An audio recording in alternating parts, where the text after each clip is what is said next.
Hello and welcome back to Talk of the Townsends. I'm Benedict Townsend. And I'm Hannah. This is Suki Townsend. For the video viewers, Suki Townsend is in shock. What was it? Someone said it was like Mr. Rogers? Yeah, apparently he would feed the fish or something in every episode. Is that just like a nice quiet element to the show? A little Easter egg you're waiting for. The bit with the cat is sort of on screen. She's like, you know what? We should feed the fish, actually. That'd be a really good idea. Nikki loves a little fish. Feed the fish to me. Would that be good? Oh, she's the sweetest thing. I feel so bad for audio listeners because honestly, she's the most beautiful cat. The most beautiful cat. I feel like we've got a bit of a jackpot episode today. We've got so much to talk about. We'll be talking about The Apprentice, Talk of the Apprentice. Yes, we have had so many messages being like, is Talk of the Apprentice back? Will Talk of the Apprentice be back? We weren't sure if we were going to cover it, to be honest. I don't know, just because it's like a thing that you don't want to be too late to the news, if that makes sense. So if we're putting a podcast out like 5 days after people have watched The Apprentice, are they still into the conversation? Yeah, and as popular as The Apprentice is, I don't know if it's quite the same as Traitors in terms of the thing we would do when we would watch it, immediately film, were people demanding Talk of the Apprentice on their next day morning commute. But I think we're quite happy to talk about it sort of weekly as part of the podcast. Exactly, and I will say, we started watching The Apprentice, episode 1, and we will get into that. And it was just so good that we were like, well, we have to cover it in some capacity. Definitely. But before that, as a treat for everyone, even people who haven't seen The Apprentice, Hannah and I have amazing news, which is that we have discovered, I think, the most boring TV show of all time, and we're obsessed with it. These days, I think it's genuinely difficult to make a boring reality TV show. There's almost like a blueprint checklist that you do this, it gets people riled up. This TV show is genuinely one of the most boring shows. Episode 1, let's run it through. Hold on, we have to tell them what the show is. So Hannah and I, we were watching TV and we saw an advert for this show. It's called, and the name rolls off the tongue, it's called Chateau DIY Win the Dream, right? They were like, let's just keep adding words to this title. And the premise is, as teams, you have to renovate a chateau in Normandy in France, and the team that wins the show wins the whole chateau. Right. And it's, filmed in summer, and it's this gorgeous location, and we thought, we love Interior Design Masters with Alan Carr. We love these kind of gentle shows. This seems wonderful. And we started watching it, and I just can't tell you how boring this show is. But at the same time, it's wildly entertaining and kind of quite captivating. So episode 1, the teams, we don't get introduced to how any of these people really know each other. There is no background stories. There's no filming back in like the UK to show where they live, what their design style is. Yeah. We do not get a taste for these people and what we can expect from them. I've written this down. Okay, so we have 4 teams, right? And for some reason, they are divided by colour. But the colours they have chosen for the teams are the burgundy team, mint team, yellow team, and navy team. It's presented by some guy. We should say that this is, I think, a spin-off of a spin-off of a spin-off of some other chateau show. So the host, presumably, is maybe a big name in chateaus. I don't know. But you've got these 4 teams, this guy, and no energy to be found anywhere. Episode 1, they're told to do up garages, which I would say for the opening episode of series 1 of a TV show is like a very strange choice. Like, it doesn't really get you going that they're going to just do these like old crappy like garages. That's what they're doing up. But Hannah, they're turning them into bars and entertaining areas. But then also they've got a really small budget. Yes. Which has been forced upon them. The teams then also get mixed together. So they have to work together in a way that, again, doesn't make sense. This chateau is huge. They're then working with a different team. We have no idea what the vision is. So like what the mint team style is versus the burgundy team style to like imprint what their sense of design is. And also, again, we don't know if these people are designers or if they've ever built anything before. For example, Interior Design Masters with Alan Carr, a show we love, they'll do a thing where they'll do like a digital mock-up of what they're planning to build. You get none of that. In this show, everything happens in real time. So with other design shows, you would be shown what the vision of the room is going to look like. They would then get to the project and they would have the paint there. They would have the wallpaper there. In this show, the teams have nothing. So you then just watch them go to the shop to buy the paint. A key point of episode 1 is these two guys trying to buy 3 pallets. They go to a place to buy wooden pallets. They get there. No one's working there. They're like, how do we buy them if no one's working there? The story of them eventually working out that they can put some money in a post box and buy 3 pallets. That is the full plot line for these two people over the course of, how long is the show? 40 minutes? That is all they do. Genuinely, like their contribution, one of them's contribution is genuinely just getting the pallets. Yeah, there was a bit like later on where they're talking about everything everyone's done. And they went, and of course, this guy, you know, it was a game changer with those pallets. I'm like, was it? And like Hannah says, like everything is in real time. We are so used to these kind of transformation shows, how everything is a bit of a montage. Yes. A montage of them painting set to music, a montage of them doing DIY. They left nothing on the cutting room floor in this show, except a lot of the detail of how they get the stuff. Yeah. So in episode 2, they need to do bedrooms. And at one point they go, we've got a bed. For free. And it's like, from where? Yeah. And then you see them picking it up and they're like, we did it. We got a bed. And it's like, sorry, that seems like quite an important thing to specify where the hell you got a bed from in the middle of nowhere. I think what's happening is they don't want to show that they are allowed phones. So Yes. I assume that they are on phones searching the local area on like a Facebook marketplace. Because I did notice one of the women who was mixing paint herself was like, I should have taken photos of the paint wet so that I could match it. But we're not allowed to see them on phones. Yes. Which means that when they suddenly are at an address, Yep. at a sale, getting a free bed, we are like, how have they got there? Surely that's a key piece of information for us. Yeah, at one point, one of the pairs goes to like a nearby chateau where some rich people just give them a bunch of furniture for a cut rate price. It's like, first of all, is that fair to the other teams?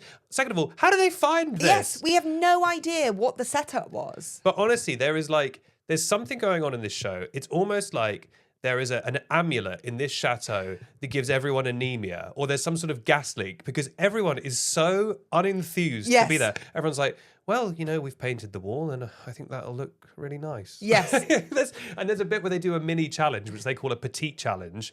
And one of them wins and they go, yes. And they go, I honestly can't put into words how excited I am that we won. I'm like, I think you need to try. Episode 1, they make this like wine rack, right? And I'm just amazed at in this day and age where there is a formula for reality television and what works, right? Even a slower, more gentle reality show. Yeah, it's not going to be, this is definitely not pitched as like people having massive arguments or anything like that, which is still very enjoyable for us to watch. But in this day and age with this kind of reality TV formula, for them to do one of the most boring rooms in the house, for them to not have anyone leave. No one leaves in episode 1. No. Did we see the finished room in episode 1 No, even? nothing was achieved in episode 1. All we did was watch a group of 4 people make a wine rack. And 2 of the teams really had no experience in building stuff like this. So it was incredibly difficult for them. Yeah, again, it's like, what experience do you need to have? Like in episode 2, they asked them to sew some pillows as part of the petite challenge. And then all of them, like basically all of them are like, we can't sew. We don't sew. And I'm like, well, fair. Because you've been asked to renovate a chateau. Do you need to be able to sew? Do you need to be able to make 2 cushions? There's a really funny bit with the wine racks where they're facing off against each other and they go, this team's wine rack actually couldn't hold a single bottle of wine. This team's wine rack is an amazing construction marvel that holds 10 bottles of wine. So the team that I'm naming the winner is... And then they do the reality thing of like a long building pause. suspense and it's the one that actually works. And then they go, yes, as if they didn't know that was coming. Of course you're going to win. There's also, in episode 2, when they're eliminating the first team, they are stood so far. If I can find pictures and get pictures, I will, for the edit of this. From the host. From the host. The host is stood here. They're stood like a mile down the road. I'm like, why are they not stood together? It's like they're social distancing or something. It's like, to be fair, the illness they've all got that gives them low energy. He's like, I don't want to catch that. I need to be standing 300 meters away while I'm telling them who's eliminated. Someone added sand to the paint to then paint the walls because they were like, that'll give it a nice texture. And I'm like, this is like the parody clips that you see online of people doing renovation. It's literally watching paint dry. I mean, Harry Hill, on Harry Hill's TV Burp, he would have had a field day with this. It is amazingly watchable though, because it never gets interesting at any point. And I'm like, how have you taken this good premise and this beautiful chateau and you've made something so dull? It makes you realize how electric something like Bake Off is. Yeah, or Traitors compared to this. Well, yeah, but Traitors has but something like Bake Off, which is ostensibly this very gentle baking show where no one ever argues, whatever, but there's a bit of a va-va-voom to it. Yes, there's just a bit of suspense at any one time. And a bit of energy, and people seem happy to be there. It's like these people are trapped in this chateau. What makes no sense to me, right, is that you're going to win this chateau. The bedroom makeovers, the team's got 500 euros each to make it over, which means that everyone is cutting corners. We see this woman doing paneling with polystyrene. Gross. Which, one, very unsustainable, and two, is like cheap. If you were to knock against a polystyrene paneling, it would just make a dent in it. You know, it's not proper wood. If you bumped your arm against it too hard, you just rip it off the wall. So you're then going to be left with a chateau where huge corners have been cut. There's a woman mixing her own paint in episode 2 because the budget's so small, and she's got white paint and she's adding blue to it instead of buying blue paint because blue paint is more expensive, and she is then trying to paint the whole room, but of course the paint is running out, so she's then trying to remake that original blue that she hand mixed, which she can't do. So the room is all slightly different colours. And it's like, do I want to be left? If I'm winning this chateau... Yeah, it's just a bunch of people basically ruining a chateau.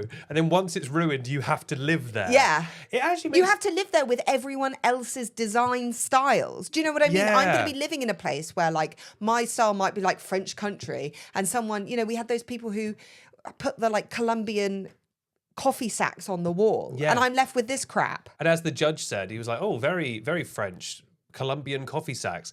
It makes you realize, like, when you break it down, sometimes shows do things because it makes sense for the show. Sometimes they do things because it's like, well, that's what shows do. Like, why do they have a limited budget? Yeah. Right? Usually a show has a limited budget because that's part of the conceit of the show. Right. Like, if the show was called, like, £100 makeover, and then it's like, can you do it at £100? But this show is called Chateau DIY, and they're just giving them 500 euros and they're not allowed to go over it. Why? Why? Yeah. Famously, the whole thing with the chateau is it's really expensive and rich people do it. And luxurious. And so why is it part of the show that they're not allowed to have enough money? Because we're not at the part where the beds have been.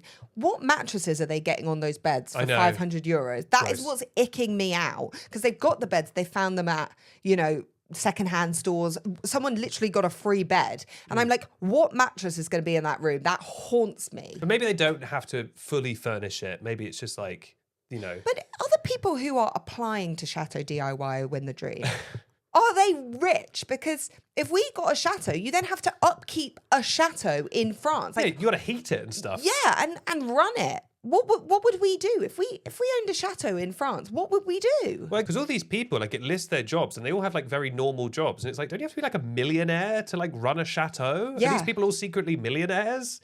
And also, are they like interior design people? I have so many questions of like, are they all thinking they'll acquire the chateau and then rent it out? Are they thinking that they'll live there? Because if you have a normal job, it seems quite rural, right? They're in a rural area of France. Like, how are they working? There's a really funny bit where, you know, and I'm loath to ever question French customer service, but there's a bit where he walks along the road. And we watch him walk. And we watch him walk in real time. He walks to a nearby, like, woodworking place. And he walks in and he asks in French, good French, he goes, hello, I'm looking for this thing. And the guy, almost without missing a beat, goes, no. And he's like, do you think you can make that for me? And he goes, we don't have that there. And then he goes, okay. And then he leaves. And I was like, wow, what a friendly guy. And you're thinking, that's my neighbor if I live in this chateau. Yeah. But also that was, again, another big plot point. We're watching him walk along the side of the road, again, where there's no real path. No. It's one of those where... It doesn't make me want to live in Normandy, I have to say. I'm fascinated by this programme. I'm fascinated to see who wins. When the host comes in, he'll just kind of repeat information back to them. So they'll be like, yeah, we put the bed in the corner to get good light. And he's like, that's a great move because it will get good light there. Yeah. It's like, yeah, man, they just said that. It makes you realise why you have someone like Alan Carr presenting Interior Design Masters, even though he's not an interior design guy, because his job is to come in and add a bit of va-va-voom. Yes. You know, get everyone excited. This chateau guy, he may be an expert, but he just comes in and just says information back to them. You're right. They need him because he is apparently very good at, like, he knows all the joinery stuff. Yes. He's obviously like a carpenter. He obviously has that level of knowledge. But then you need someone else who's injecting a bit of life into the show. There really is no life in this show. It needs to be presented by, I don't know, a Benedict Townsend type. No, you need to have like a presenter and then an expert as well. Yeah, which is what they do in interior design. Exactly. Also, if they didn't have the time or budget or whatever to go to people's individual homes and show, do a little montage of them of like, this is where we live, we renovated it ourselves, etc. We could have photos. Sometimes they throw a photo up on screen of like, this is where they live. It's so weird that we have no context to, like, they don't really even introduce how these people know each other. No. And they're in teams together. We're like, are these couples? Maybe. And then we also don't have, what is their style? And also, it's not like we're lacking in time where you could put this information in. We've got plenty of time to kill. There was a bit where one of the couples, it was like episode 2, they were like, and they were just chatting to the host and it was like, and we met on a night out in Wigan. And it was just like tossed aside. And it's like, okay, some personal information about these people. Yeah. Maybe I'll be a bit more invested in them now. But I But don't know. are they moving from Wigan to the middle of nowhere to do what? The thing Genuinely, to do what? What will they be doing there? They'll just own a chateau. I expect it's quite expensive to upkeep. Yes. What are they doing? The thing I can't get over is I really can't emphasize enough how unenthused everyone is to be part of this show. It's like they're all doing it as some kind of like what's it called when you have to like do work because you get done for a crime? It's like community service. Honestly, they're all like, I think this beige paint looks really great. Yeah. And they can barely muster the... If I was the director of the show, I'd be like, sorry, can you try that again as if you're alive? Yeah. It's like they've put one of those catnip things in the wall to, when Fell away. Yeah, when everyone's a bit stressed to like calm everyone down. So it's like, hopefully it'll work. Also, I will say what does annoy me, and a little bit of shade to interior design masters here, is like they'll be like, we've got these student rooms and you're going to go in, and just the haphazard kind of half-finished, crappy like DIY jobs is actually just annoying to me. Like when I remember it was the first episode of Interior Design Masters for one of the seasons, they were doing up student halls. Yeah. And I'm like, someone has to live here. And when I say that things are like half glued on walls, wallpaper is like not matched up, I'm like, that's actually like more of a hindrance that you've left a place where like bits are like not necessarily finished to a good standard. You're like stapling cardboard to a brick wall. Yeah. And like, this will last for about a week. Yeah, and you see that in episode 2, I think, with the big bar reveal, or episode 1, where he's just kind of nailing down a big plank of wood that he is rotting that he found outside to be a bar. Yeah. And it's like, I just don't think that's good enough. No, that's not going to last. I mean, that was the famous thing about, do you remember Changing Rooms? Yes. Which was like a real classic 2000s show, which again was like, we're going to renovate a whole house in like 24 hours. And like infamously, like, well, everything's just made of paper. Yeah. You can't do that in 24 hours. Yeah. It will look good for the 5 minutes the show films it, but then you're going to have to redo all of this. Of course, yeah, because... But again, why is that part of this show? Why does it all have to be done fast and cheap? It's a chateau. Anyway, absolutely obsessed with this show. Yeah, I will say it's incredibly entertaining. It's very boring and very entertaining at the same time. And there's a certain magic to that. The end of episode 1, if you do end up watching it, there is the quickest fast cuts between all of the groups. That is almost like a parody. Because they're trying to tease that there's going to be an elimination next time. Yes, because nothing has happened in episode 1. That's another favourite part of mine is when they do, I think I counted 3 minutes of recap in episode 2. I'm like, there was not 3 minutes of content in episode 1.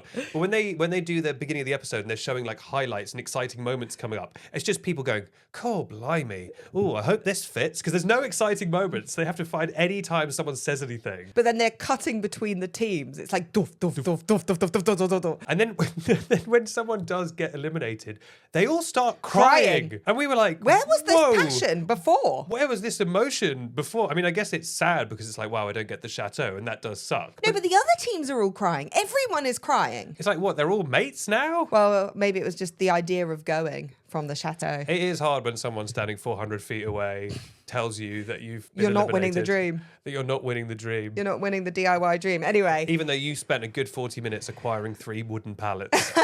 We got such a funny DM that was like, I live for these crappy DIY shows, like the 4 in the bed, like all of these. They were like, please talk about it. So there you go. We've talked about it in some capacity. Before we move on to The Apprentice, I suppose, is there any personal business we did this week? I think my gym leggings ripping was a big plot point in our lives. I went to a gym class and on the way in, I had a little thread, like in the like middle seam bit of my leggings. I pulled said thread. Now, was that a wise idea? You just never think these things are going to happen to you, do they? Well, you know, should you pull that thread?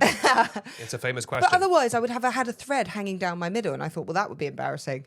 Turns out, much worse things were to come. People have gone, oh, look at her, she's got a thread. Little Thread Riding Hood over there. But I've had that before in Pilates when I've seen a thread, you know, and it's like, you don't want that. Ready. So, pulled said thread, got into the class. It was the first time ever doing this class. So I went up to the front. I said, I've never done this class before. The guy was very nice. He said, no worries. You're going to be on a station each. It was like a HIIT class. So it was like rowing, and then I'd be with like dumbbells and kettlebells, all that jazz. Anyway, I was first on the rower. I get on the row. I put my little legs in the stirrup things. And for some reason, I can like feel my skin. You feel a breeze. Literally. So I feel my skin. I think, oh my God, my leggings have like ripped, like they've come apart. Oh no. In the middle. So the first block starts, I believe it was 6 minutes of like rowing. And so my little legs are obviously on a row. You go like in, out, in, out. I am keeping my legs straight because I'm like, if I go out, there's a person over there also rowing. But when I go up, when I fold my legs in, you can see like, I'm not like the goods, genuinely the goods. So I am rowing, legs dead straight, but just arms going in. I'm like, I can't fold my legs. And I'm like, I'll just do this. And I look nuts. This guy must have thought, not only is this her first time doing this class, it's her first time ever going to the gym. It's her first time being alive. So I'm like pulling it with straight legs like that. And I'm like, I look nuts. Anyway. Then a part that I didn't realise is he was like, okay, now get off the row and do 5 burpees and then get back on the rower. Oh, so I'm God. I'm like so self-conscious because also you can feel the rip is bad and I can feel that like things are. Feel the rain on your skin. But I don't know how bad it is. So I do a couple of burpees. Anyway, the first 6-minute block stops and then I'm supposed to go to a kettlebell station. And I thought, I need to go and tell him. I need to go and say, I need to leave this class actually. So I go to the front and I thought we might laugh about it. So I said, my leggings have actually ripped and I think I need to leave. And he was like, oh gosh. And obviously I think, you know, like it puts he was just trying to be appropriate. And professional probably. Yes. But I thought he might laugh because I was laughing as I told him. But it was a bit like a child who had soiled themselves where he was like, go and sort yourself out. And then I felt really... Almost a bit like you're in trouble. Yeah. Sort yourself out. Mucky. I'm mucky. And then I felt really embarrassed and I had no one to like laugh about it with. And then I had to walk all the way back to the changing room with my arse half out. And I was like, how embarrassing. Oh, but you made it through. Made it through. Tougher for it. Lived to tell the tale. I suppose in other slightly more glamorous news, we did a junket this week with, it was a pretty crazy triple bill. It was Chris Hemsworth, Halle Berry, and Mark Ruffalo. Yeah, of course it was. You know what's funny? These press junkets, you know, we've often talked about how strange they are, but one aspect that you never really think about is that there's the people in the room with the celebs, but there's also sometimes second or even third rooms where people are watching what's happening in the junket on like monitors. Yep. And Hannah and I try not to think about that because it will just stress you out. But on our way to the junket room, a door was open and we looked in and there was like 30 people? Yeah, it was like 5 rows deep. There were so many people watching the monitor of the room we were about to go in. The live feed. Right? And that was room 1 of 2, we were told. There were 2 rooms. So we were like, how many? Especially when you've got 3 big stars like that. Yeah, because you've got their agents, their PR, people from the studio. Each person usually has like a hair and makeup artist who watch the screen to be like, if one of their like hairs comes out of place, they will go into the room to sort it.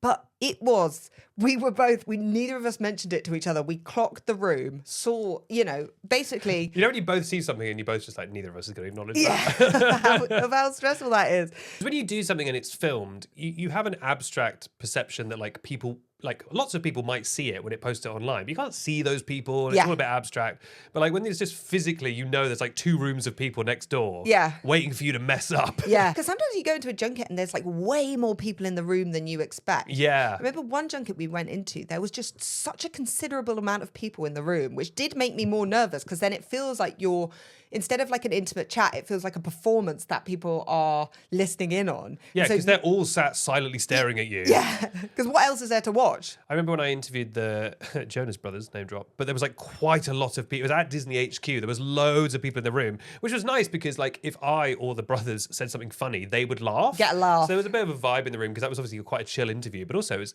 a little bit intimidating because you're trying to establish a rapport and it's like there's so many eyeballs in the darkness Yes. just kind of considering you. Anyway, it's a very weird world, the Yeah. interview world, but very grateful we get to do it. Yeah, it was very fun. And I'm sure you will hear that interview soon. They were a really nice trio. Rare to get a trio, Rare to get a trio. especially that famous. Yeah, 3 of them, 2 of us. 4 minutes. Good luck. Make a wedge. Right, let's talk about The Apprentice. Apprentice-wise, they had to do something big, I guess, for the 20th year. This episode of The Apprentice, it delivered. I was worried, you keep thinking going back to it, have we seen it all before? And in many ways, yes. Yes. But it is just so entertaining. Because, okay, yes, even though they do a lot of the same stuff every time, it's the only show that does that stuff. Yeah. And it's always funny. I mean, of course, there were some huge twists this episode, like the fact that there are now 20 candidates instead of 18. Wow. How did those 2 get singled out to be like, you actually won't come into the room, you'll just come in second? Because it would make sense if they had all built a rapport and it was like week 3, a bit like when they eliminate traitors and then they come back Yes. and then it's like us and them. But it wasn't a them. They were like, do you know what I mean? Like no one had established a rapport. So it just felt weird that 2 people just came in 5 minutes after the rest of the group. And also, like, if it's something like traitors and 2 more people come in, it's like, what are they traitors? Yes. This is just like, no, these are just 2 of you. Yeah. There's nothing actually special about these 2 people. These are just 2 people who randomly picked to walk in late. Yeah. And it's like, okay. Yeah, why? But obviously, the big conceit of the episode is that they were in Hong Kong. Shout out to the BBC for splashing the cash. Yeah, really fun. I said to Benedict, I was like, taking 20 people, plus obviously, Baroness Brady, etc., and Sir Alan Sugar, Lord Yes. Alan Sugar. Lord Sugar. Lord Alan Sugar. And of course, Tim, who will have needed 2 seats on the plane to fit his massive Meta Ray-Ban glasses. He was wearing the glasses that have the little camera in them. I know, That I'm not sure about. I think they're a slightly weird concept. Yeah, not for him, but I agree. I think we actually really hate the idea of, because I think a lot of people use it to film people without their knowledge, which I don't like, obviously. I do get it as like a filmmaking thing or a vlogging thing because I've seen the footage from them is very cool. Yeah. If you're doing something like, I don't know, demonstrating a product and you're filming with your glasses and you get that nice POV view, fine. If your thing is that I go into the street and ask people questions without them realizing I'm filming. Yeah, or ask women for their numbers or something. Yeah, we've and seen see weird stuff like that. No, Not a hard fan. no. Now, I will say this: we are not saying Tim is doing this. No.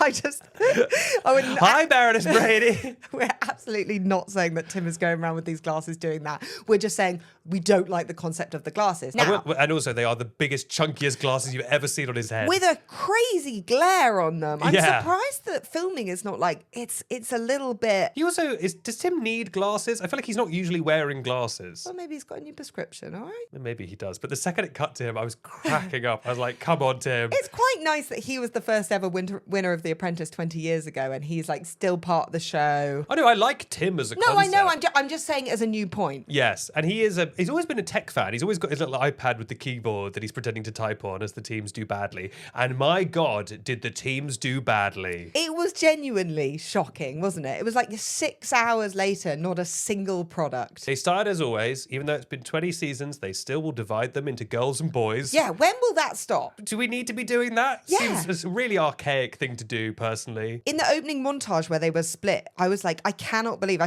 turned to you, I said, I cannot believe they're still dividing the men and women in this way. And that's not even like us being the one friend who's too woke. It just feels like, Why? Like, Yeah. just divide them down the middle. Yeah. It also means you get more interesting combos of people. I don't know. It's such a weird thing to do. Yeah, I don't like it either. But the good news is, from a gender standpoint, is that all people were equally bad at Yes, this. yes. So there was true equality. Yes, and that warms my cockles, to be honest. I also like that there is one contestant who is not 23. There's a slightly older woman. I don't know why they've gone for exactly one person. Yes. I feel like it makes her stand out in a way that's a little unfair, but it's nice to see a contestant who isn't, Some sort of age diversity, as they Yeah. are usually all really young. I feel like also there's a slight narrative they're trying to start with this episode, which is that these are actual business people. Obviously, the thing that could be said about recent series is, do they just get the funniest possible people in and make them do silly things? And the answer is, of course. But I think with this one, they're trying to emphasize, like, no, these people have like $1 million businesses. Like, we are pretending to do the business thing still. You're right. I think the ones that they focused on is the guy who said that he'd made his first million and it turns out it was turned over his first million, versus we obviously had the like musical theatre lady. Yes. They spent a lot less time being like, what have you built? Sometimes they've got to get bums on seats, I think. And she was like a bum on seat versus people who they were honing in on people who had successful businesses. But there were quite a few in the intro of like, I actually have a successful business. I have barbershops. I have Yes. this. Last season, of course, we had I am the human equivalent of a tank. Yeah. This time we had I am the human equivalent of a baby. Yeah. She's like, I look like a baby. I sound like a baby, but I'm amazing. And she was good. And we loved her. However, close your ears if you... I don't know that this happens, but close your ears if you don't want my suspected spoiler. There was a huge montage at the beginning of them, obviously weeks down the line. I didn't see Babyface in any of those montages. I did have the honor of writing down her name. Her name is Karishma. She's cool. Yeah, we really liked her. But I did clock that I wasn't seeing her in a lot of the, like, episodes moving forward montages. I could be wrong. You mean the spoiler footage they put at the start of every episode? Yeah. That shows you how far everyone gets. So planning wise, we had the estate agent guy, and to be honest, we're not going to remember these people's names, so we will have to refer to them as like what they do or what they did wrong. Yes. So when there was 18, we could remember, but a mighty 20? So we have a estate agent guy who puts himself forward versus we also had the guy who was in the military put himself forward. He was completely overlooked. Estate agent got it because he can sell. Smiley guy. By the way, also, that military guy, I think, got absolutely stitched up by the editing because the estate agent guy sold him and then it cut to the other guy and he went, I can read maps. And then he lost. And then later, someone mentioned, oh, yeah, you've like sold real estate in Asia or something. And it's like, well, obviously that was what his pitch was. Yeah, but he And still didn't get it. And they just didn't leave any of that in. On the girl side, we have musical theatre put herself forward. She obviously got completely overlooked. Because to be honest, look, she seems like a nice girl, but just saying I can win with positivity, unfortunately, as we'll see, didn't come true. You can't win with just being positive. It's a helpful mind attitude. Yes. But, I don't think Alan Sugar got to where he was just through being positive. He got there by being a good business person. By being ruthless, yeah. I think actually, when she was introduced, I quite liked the idea of like, hey, what if someone approached this process with a bit of positivity instead of just... and kindness. And kindness. But the problem is that she took it to like a ridiculous degree where everything was about kindness. She did seem genuinely nice. They kicked off with one of the classic challenges, which is, what do you call it? The shopping challenge. The shopping challenge. Now, Which is usually comes way later in the series. I love that they were shopping in Hong Kong. But before, they've done like Stratford upon Avon. I think they did the Isle of Man. This time they went for all of Hong Kong. So as bad as their teams were, I do have a bit of sympathy of like quite a lot of ground to cover. And also I think harder for the show to kind of guide them towards where the stuff is. Yes. Because it's just such a huge surface area. Yeah. I am bamboozled that shrimp paste is that difficult to buy. Now, I've not been to Hong Kong, and I've not actually been to Hong Kong and looked for shrimp paste. But would it not just be at like a supermarket? Was there nowhere that supermarkets? Was there just nowhere that sells shrimp paste? No, I think it probably was quite easy to find. I think there's probably loads of those like fish markets, wet markets. But they left it too late in the day and everything was shut, right? Yeah, I think you have to go in the morning. But it's probably like tons of those. From a tactical point of view, do you not get charged more for higher ticket items, right? So would your best bet, if I was team leader, not be to be like, what's going to be the most expensive? The wood carved dragon head, Yeah. right? What else was expensive on that list? The mahjong? Yeah. set, the hand painted as well. Yeah. So would it not be like, I want you to focus on that? Shrimp paste, I would have said, would have been low down on my expectations list because, okay, I don't know how much shrimp paste is, but I'm assuming it's not going to be that much. So the upcharge for missing that versus missing a hand wood carved thing is going to be much more. Well, this is a level of logic no one was applying. Apparently the girls didn't even open their map, which is crazy to me. To be honest, look, I was thinking about it when they're in the car and they're going around and it's, hour 7 and that they've not even touched near a place. And I was thinking it must be quite hard. I don't know what level of detail was in that pack, but yeah, they don't know these areas. They don't know where they're going. The graphic design on the iPad, when it would just be a white piece of paper, it just said dragon head. I'm like, you couldn't have zhuzhed that up a little bit?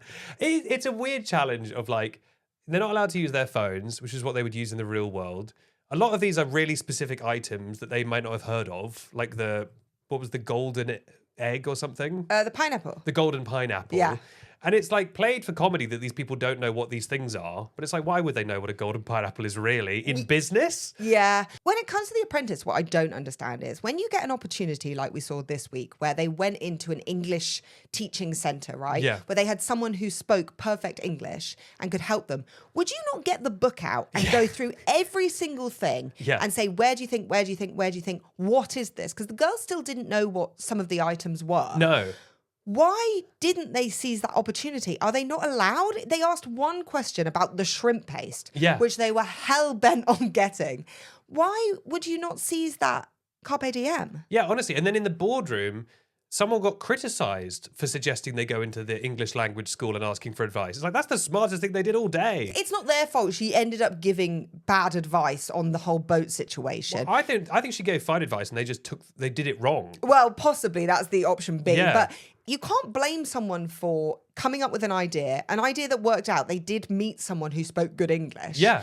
And then saying that was a bad idea because it didn't work out. Them being like 2 hours late to the end. And then the fact that the rest of the team they were clearly made to wait. Was made to stand there. I would have been fuming because you can imagine they flew in the night before. Yeah. They got up at 6 a.m. to do this task. It was such a long task. It was like probably really humid. It looked like it was really rainy. They were running up hills. They all looked...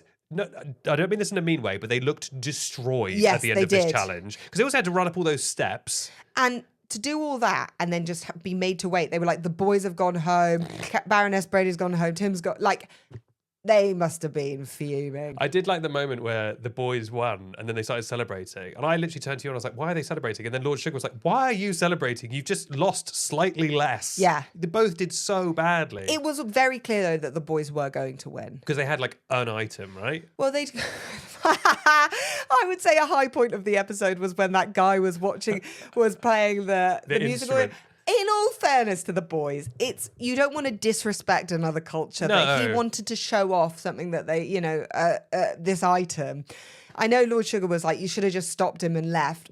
It's a difficult one when you're in the situation. The comedy of he'd play and then he'd pause and they'd be like, and then he'd start again and they were like, look at each other like, can we leave? So funny. I guess though, when you've handed over the money, you just need to say, we are in such a rush, we need to go. Again with the mahjong where they finally got to the toy shop and then the woman was like, let's play a game for the mahjong. What was going on there? That don't was know. genuinely, in terms of cinema and the beats by beats of that, they found this very difficult mahjong shop. She kept ringing, hello, lovely, it's me again. Hello, my lovely. You're not going to believe it. We're still lost. So anyway, they found the shop. The woman then says, let's play a game for 10% off. There was a bit where the woman very clearly went, we're on the 4th floor. And they went, 44? She's at 44. It was like a sketch. So she then starts and they're like, we don't have time for a game. Our favourite Karishma then goes, I'm going to stop you right there. She can sing and she'll sing you a song. Sure. Why? Genuinely, why? She'll sing you a song and then can we get a discount? And so then they all start giving her a beat. Yeah, and then Georgie sings, I'm not going to say the worst song I've ever heard, but... What does she say? She says media. Oh, mahjong. The media is on. The leader in the media. Yeah. The media? The leader in the media are better than mahjong. Really bizarre. And the woman loved it, though. And to be honest, so then the song wraps up. She gives them a price of like 1,400. She goes, I can do it for 1,300. And she goes, 700. Yeah, You can just see she is just 150% done. Just 700. Charisma just goes 700. And then it works. It worked. There's also a really funny moment from her where Georgie's on the phone and she goes like, "Hello, my lovely," and you just saw Charisma just go, "Oh." No, she went, "Oh," like that, just like, "Oh," like we're so tired. Can you just get on with it? She's like, "Oh." I mean, we should also talk about the boys buying a stack of golden pineapple paper. Yeah. Not the dumbest thing anyone's ever done on The Apprentice, but like, come on, it's not going to be that, is it? It's unlikely it would be as niche as just like, but it did say paper at the bottom.